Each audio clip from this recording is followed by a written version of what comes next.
Bismillahirrahmanirrahim. Assalamualaikum warahmatullahi wabarakatuh. Waalaikumsalam warahmatullahi wabarakatuh.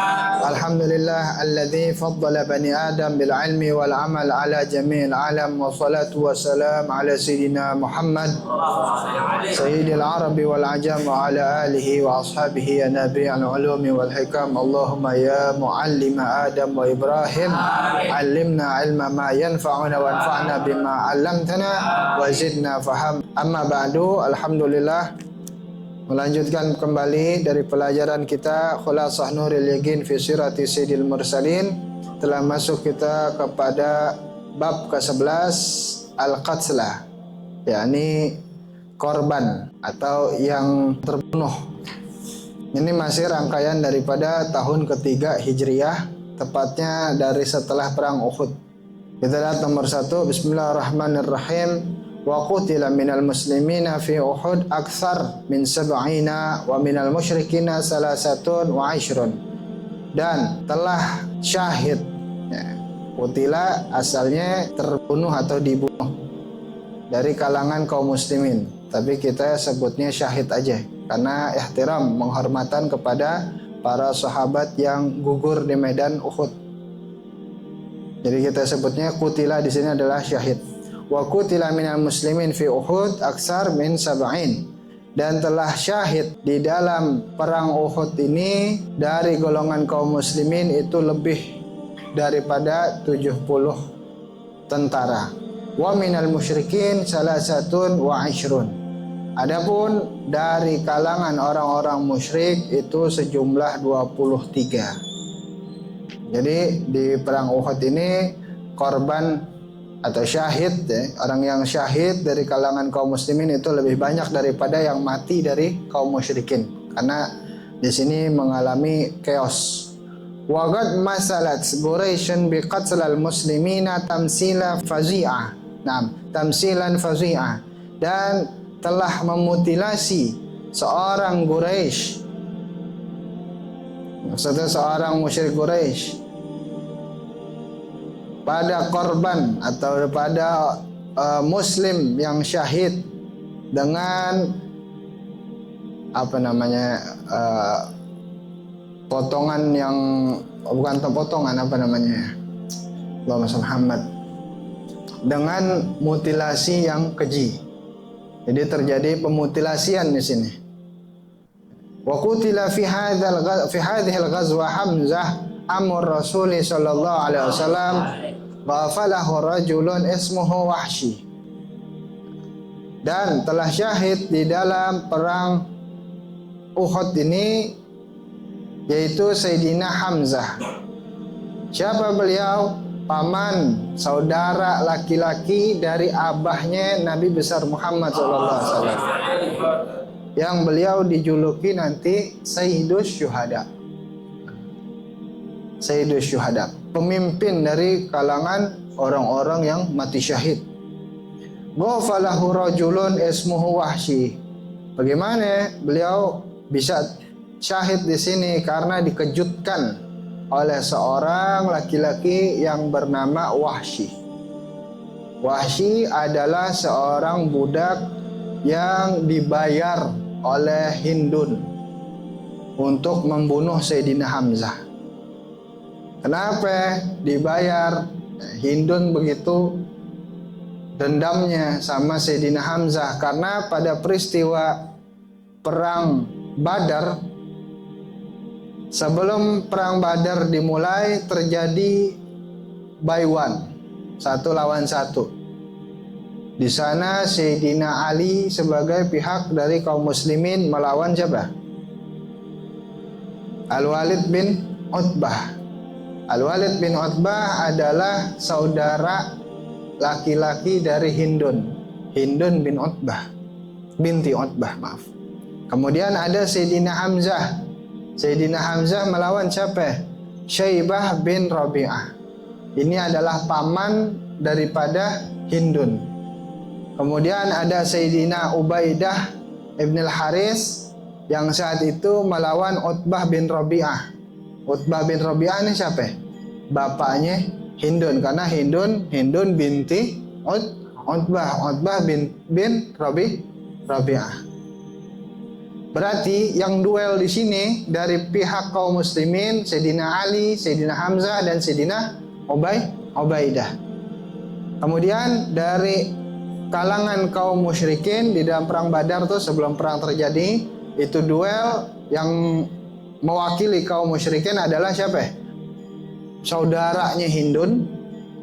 Saudara bukan saudara apa ya? Saudara laki-laki, saudara kandung. Saudaranya Hindun, pamannya Hindun, bapaknya Hindun. Tiga-tiganya kalah. Dua diantaranya dibunuh oleh Sayyidina Hamzah. Bencinya Hindun bukan main sama Sayyidina Hamzah. Dendam, bersumpah untuk apa? Memakan jantungnya Sayyidina Hamzah. Bersumpah untuk saya yang akan membunuh Sayyidina Hamzah. Hingga Hindun membayar seorang budak namanya Wahsy. Badannya tinggi, poker, ahli tombak. Kalau udah lempar tombak, itu kayak lempar panah. Cepetnya bukan main. Singkat cerita, di dalam perang Uhud begitu lagi chaos ya. Itu kan janji Hindun di dalam perang Badar ya. Dendamnya dari perang Badar. Ini di dalam perang Uhud sekarang kejadiannya. Nah, di dalam perang Uhud akhirnya dalam keadaan chaos seperti penjelasan di minggu yang lalu, kemudian di sanalah Wahsy melempar tombaknya tepat ke arah Sayyidina Hamzah. Dan di sana Sayyidina Hamzah mendapatkan syahid yang tinggi hingga dijuluki dengan Sayyidus Syuhada, pimpinan dari para orang-orang yang wafat dalam keadaan syahid. Kemudian nggak sampai di situ, wa baqarat badnahu imra'atun wa akhazat kabidahu litaqulaha falakatha thumma arsalatha. Kemudian dibelek perutnya Sayyidina Hamzah oleh seorang perempuan. Di sini nggak disebutin namanya. Dibelek oleh seorang perempuan, maka tadi terjadi mutilasi karena dibelek. Jadi sudah dalam keadaan syahid, kemudian dibelek, wa akhazat kabidahu, kemudian diambil jantungnya, jantung Sayyidina Hamzah. Litakulaha, untuk apa? Untuk dimakannya. Tapi nggak sampai dimakan. Nah, ini diantara jahiliyahnya itu seperti ini. Jadi jahiliyah itu sudah itu manusia tidak boleh dimakan, kemudian itu kan darah, tapi dimakan langsung masuk ke mulut. Memang nggak ditelan, tapi kan maksudnya dimakan. Falakatha summa arsalatha, kemudian udah dimakan hanya dikunyah terus dilepeh. Untuk apa? Saking mau muasin dendamnya. Itu ngelakuin hal itu di depan hadratur Rasul sallallahu alaihi wasallam, di depan kaum muslimin. Wa qad hazina alaihi Rasul sallallahu alaihi wasallam, dan telah merasa sedih Nabi besar Muhammad SAW. Karena bukan hanya dibunuh paman Nabi sebagai pembelanya Nabi Muhammad SAW dari kalangan keluarga baginda, tapi juga dalam keadaan yang mengenaskan. Segitu dendamnya saat itu. Wa amara bidafni jami'i syuhada, dan Nabi SAW memerintahkan untuk mengkuburkan seluruh sahabat yang syahid saat itu fi siyabihimul lati qutilu fiha, dengan pakaian mereka masing-masing yang saat itu mendapatkan syahid. Dengan apa pakaiannya? Pakaiannya dengan itu, maka langsung dikuburkan tanpa diurus sebagaimana orang yang mati biasa. Kenapa? Karena orang syahid mendapat kemuliaan yang tinggi. Dia nggak perlu, ibaratnya gini, nggak perlu lagi dibersihin apa yang mau dibersihin. Dia wafat, siapapun yang syahid, dia dapat tiket VVIP. Nggak ditanya lagi man rabbuka, langsung masuk jalur khusus. Jadi nggak usah pakai dimandiin lagi, dirapiin, nggak, langsung kubur dengan pakaiannya. Nah, ini ada Pernah terjadi, ini ada berita dikabarkan, ini masih bisa antum lihat nih di YouTube nih kalau atau di Google ya, kalau antum mau cari beritanya, ini berita tersebar, berita beneran. Pada saat peristiwa pelebaran Masjidin Nabawi atau area Masjidin Nabawi atau sekitaran Madinah ya, itu kan sampai sekarang masih suka terjadi pelebaran lahan ya.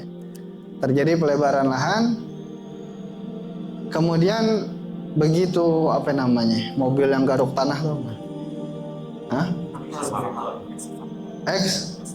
eksavator, gimana ngomongnya?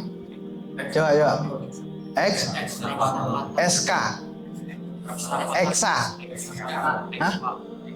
Nah loh, beda-beda nih. Yang bener yang mana nih? Hah? SK, eskavator. Eskavator. Begitu lagi dikeruk salah satu tanah dia di wilayah Madinah atau di wilayah Uhud, itu ditemuin ada nyangkut di badan seorang yang dikabarkan badan itu mirip dengan ciri-ciri Sayyidina Hamzah,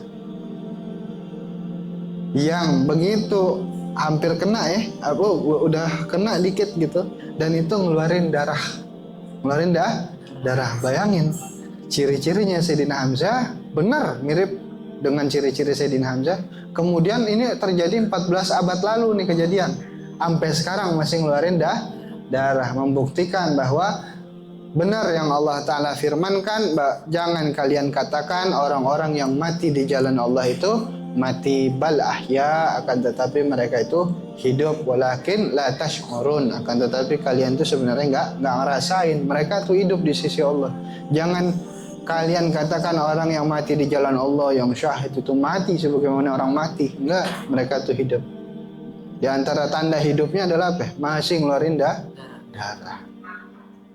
Masih darah, dan darahnya itu masih darah segar sebagaimana orang baru mati berapa jam yang lalu.